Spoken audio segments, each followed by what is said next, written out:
আসসালামু আলাইকুম। আমি আয়শা সিদ্দিকা ব্লগ চ্যানেলে আপনাদের আরও একবার স্বাগতম জানাই। কাছে দূরে যে যেখান থেকে আমার ভিডিওটা দেখছেন, আশা করি আপনারা সবাই অনেকটা সুস্থ আছেন, অনেকটা ভালো আছেন। আলহামদুলিল্লাহ, আমিও আমার পরিবার নিয়ে বেশ ভালোই আছি। তো নতুন দিনে নতুন আরেকটা ব্লগ নিয়ে আপনাদের মাঝে আবারও চলে এসেছি। আশা করছি সবাই ভিডিও জুড়ে থাকবেন। তো এই যে দেখতে পাচ্ছেন সব ফলমূল, এগুলো হচ্ছে সব আমাদের গ্রামের বাড়ি থেকে আসছে। আমার শাশুড়ি মা এসেছিলেন, তো উনি আসার সময় সাথে করে এগুলো নিয়ে আসছে। কাঁঠাল আর কলা হচ্ছে আমাদের গাছেরই, আর আমার এই যে পেঁয়াজ ফল, এটা হচ্ছে কিনে আনছে। তো আমরা এটাকে পেঁয়াজ ফলই বলে থাকি, অনেকে অনেকভাবে বলে। তো এটা তো আনছিল ঠিকই, কিন্তু রাখি নাই, খেয়ে ফেলেছিলাম। তো এটা বেশি খেলে হচ্ছে মুখের ভিতর একদম ক্ষয় হয়ে যায়, তারপরেও এটা একটা মজার জিনিস, খাওয়াই যায়। তো আমি হয়তো চট্টগ্রামের মেয়ে, যখন ঢাকার বিয়ে হয়েছিল প্রথমে সবাই খাচ্ছিল, আমি চিনতামই না জিনিসটা কী। পরে খেতাম না, সবাই খায়, আমি তাকাই থাকতাম, আমি খেতাম না, বলতাম এটা আবার কী ফল, যে গাছের গুটার মতো দেখা যেত। আসলে চিনতাম না, মানে প্রায় অনেক বছরই খাই না, এখন খাই। এখন খাইতে বসলে আর কি খাওয়াই হয় না, পুরাই না আর কি, খেতেই থাকি। আসলে এই জিনিসটা এমনই যে এতদিন স্বাদ বুঝি নাই দেখে বুঝতে পারি নাই, এখন ঠিকই ভালো লাগে খেতে। তো বিকালবেলা বারান্দায় নিয়ে গেছি, বসে বসে খাচ্ছিলাম, প্রায় সব শেষ করে ফেলেছিলাম, এই কতটুকু ছিল ওগুলো নিয়ে বারান্দায় বসে বসে খাচ্ছিলাম। তো যখন শাশুড়ি মা এসেছিলেন সব কিছুতে নিয়ে এসেছে, সাথে যে মাছও নিয়ে এসেছে, শিং মাছ। এটা হচ্ছে শিং মাছ, বাসা থেকে পরিষ্কার করে নিয়ে এসেছে। আমি অবশ্য কোনোদিন পরিষ্কার করিও নাই, করতেও জানি না। তো আমার শাশুড়ি মা বাজার থেকে এনে সুন্দর করে পরিষ্কার করে নিয়ে এসেছে। তো আমি এখন ফ্রিজে রেখে দিয়েছিলাম, এখন বের করেছি। যেদিন আসছে সেদিন ফ্রিজে রেখে দিয়েছিলাম, ওদের রান্না করে নাই, তো পরে বের করে নিচ্ছি। তো এখন ভিজিয়ে রাখতেছি, আজকে এটাই রান্না করব। তো দেখেন কত সুন্দর চকচকা করে একদম পরিষ্কার করে নিয়ে আসছে, কোথাও কোনো কালো নেই। কী পাতা দিয়ে যেন পরিষ্কার করে, আমি তার নামও জানি না। এই যে পাতার একটু অংশ দেখাও যাচ্ছে। তো এভাবে ভিজিয়ে রাখতেছি, পরে রান্না করে নেব। তো আমি ভিজিয়ে রেখে চলে গেছিলাম, শাশুড়ি মা এসে দেখি সব বের করে ফেলছে, পরে আর কী করবো। তো আমি তো ভিডিওই করতেছি, উনি বুঝতেছিল না, পরে দেখতেছি সব কিছু কাটাকুটি করতে বসে গিয়েছে। তো আমার শাশুড়ি মা হচ্ছে এমনই, কোনো কিছু দেখলেই খালি কাজ করতে চায়। তো যে দেখেন নিয়ে বারান্দায় চলে গেছিলো, আমি বলতেছি বারান্দায় কী করে, পরে দেখি মাছ কাটতেছে। এই যে বারান্দায় নিয়ে গেছে শিং মাছের, এই যে মাঝখানে, যে পিঠের মাঝখানে যে একটা রক থাকে, ওটা বের করতেছে সুন্দর করে, এই যে আমি আপনাদের দেখাচ্ছি। তো ওটা হয়তো আমি বের করতে পারতাম না, তাই আম্মু পরিষ্কার করে দিচ্ছিল আমাকে।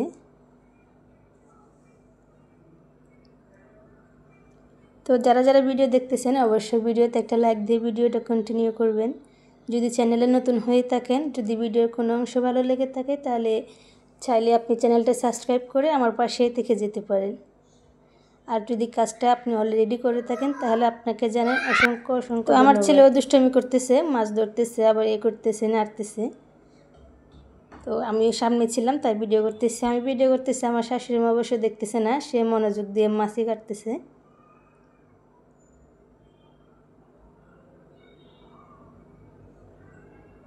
তো এই যে দেখেন সব মাছগুলো কাটা শেষ, এখন যতটুকু রান্না করব অতটুকু বের করে রাখবো, আর বাকিগুলো ফ্রিজে রেখে দিব। শিং মাছ খেলে নাকি রক্ত বাড়ে, সবাই বলে শিং মাছ খাওয়া নাকি ভালো। তো সব কিছু আনছে, সাথে আচারও নিয়ে আসছে বক্সে ভরে যতটুকু পারছে। তো এতগুলো জিনিস সব আমার শাশুড়ি আম্মা একলা আসছিল এই গ্রাম থেকে, বাসে করে আসছিল, তাও অনেকটা পর তো হাঁটতেই হয়, তো কষ্ট করে নিয়ে চলে এসেছে। তো এই যে আমি কিছুটা আচার বের করে নিচ্ছিলাম। আমার শাশুড়ি মা হচ্ছে অনেক রকমের আচার দেয় আমের দিনে, আমাদের আবার আম গাছ আছে, আমার দিনে বিভিন্ন ধরনের আম আচার দেয়, যেমন বেশি দেয় আমসত্ত্বটা। তো এবারে বেশি একটা আচার বানাতে পারে নাই, আমরা গেছিলাম দেখছি ফ্রিজ ভরা আম, মানে সময়ের অভাবে করতে পারে নাই। যে সময় আম পাকা শুরু করছে বা বাড়তি হয়েছে আচার করার মতো, তখন হচ্ছে আমাদের ধান চলে এসেছে। তো ধানের কাজ নিয়ে বেশি ব্যস্ত ছিল, তাই আচার বেশি একটা দিতে পারে নাই, তাই সব কিছু ফ্রিজে ভরে ভরে আর কি গাঁটটি করছে। তো শাশুড়ি মায়ের নর্মাল আর ডিবে সব হচ্ছে আম আর আম পলিথিন বেঁধে বেঁধে রেখে দিয়েছে। তো হয়তো কোনো এক সময় সুযোগ পেলেই করবে। তো এরকম আচার দিয়েছিল, আমি গিয়েছিলাম, খাইছিলাম, বড় একটা বক্সে করে রাখছিল। তো আমি খাইছি দেখে আবার আসার সময় নিয়ে আসছে। তো এই যে কিছুটা বের করে নিয়েছি, আমার ছেলেও অনেক পছন্দ করে, ও টক জাতীয় জিনিস বলতে সব কিছুই খায়। তো এখন নিয়ে ওকে দিব।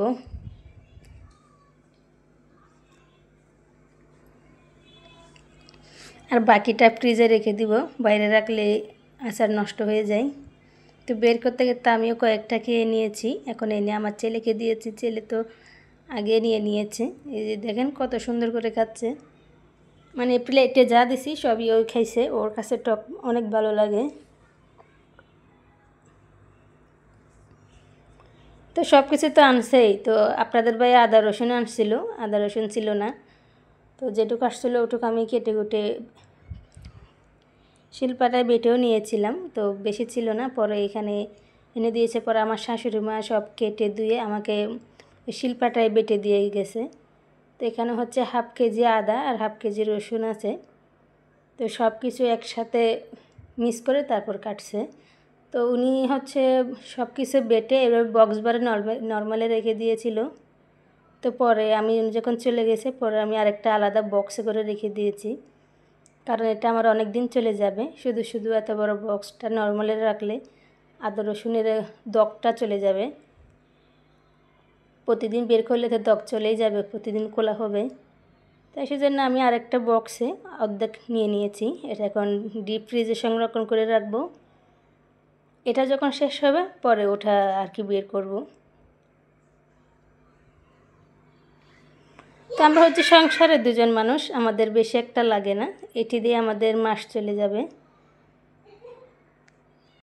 তো আমার শাশুড়ি মাকে বলেছিলাম শুধু কেটে রাখলেই হবে, বাটতে হবে না, আমরা ব্লেন্ডার করে নিব।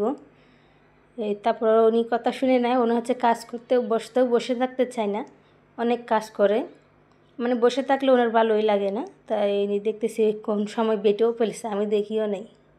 তো বেটে বক্স ভরে রেখে দিয়েছে।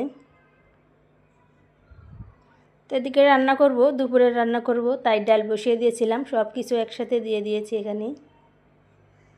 তো এখন ডালটা সিদ্ধ হয়েছে, এখন একটু ডাল ঘুটনি দিয়ে গুটে নিব। তো আজকে দুপুরে রান্না হচ্ছে পাতলা ডাল আর হচ্ছে শিং মাছ কষাবো।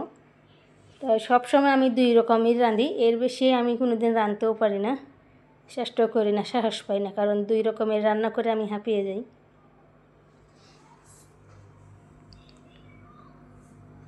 এখন ডালটা ভালো করে গুটে নিচ্ছি, পরে আর একটু পানি দিয়ে সিদ্ধ করে তারপর বাগার দিয়ে দিব।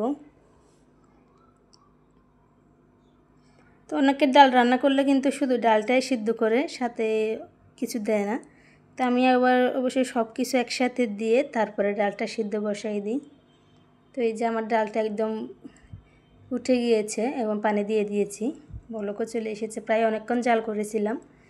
এরপর এই যে বাগারের জন্য সব কিছু দিয়ে দিয়েছি, পুরন দিচ্ছি আর কি।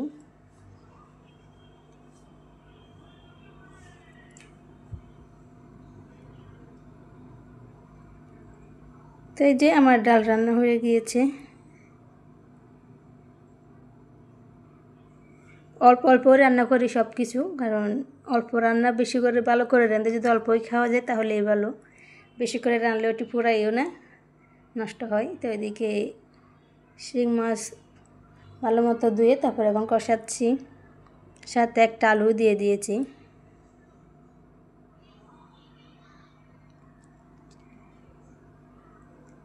তো যাই হোক, যারা যারা আমার ভিডিওটা এত দূর পর্যন্ত দেখতেছেন সবাইকে জানাই অসংখ্য অসংখ্য ধন্যবাদ এতক্ষণ আমার সাথে থাকার জন্য।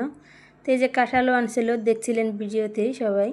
তো কাঁঠালটা তারপরের দিনই কাটতেছি, কারণ বেশি পেকে গেলে আমার কাছে ভালো লাগে না। একটু শক্ত শক্ত থাকলেই ভালো লাগে। তো এই যে কাঁঠাল দেখেই বুঝতে পারছেন এই যে চামড়াটা উঠে আসতেছে আর ওগুলো আসতেছে না, তার মানে হচ্ছে আরও পাকবে। কিন্তু আমার আরও পেকে গেলে আর ভালো লাগে না। তো এই পুরো একটা কাঁঠাল আমি একলাই খেয়েছি। আয়াজের বাবা তো একটাও খায় নাই, আয়াজ খাইছে 2-1টা ওইটুকুই। আর পুরো কাঁঠালটা আমি খেয়েছি, কারণ কাঁঠালটা ছিল আমার মনের মতো। আমি ঠিক যেরকম খেতে পছন্দ করি ওরকমই পড়েছে কাঁঠালটা।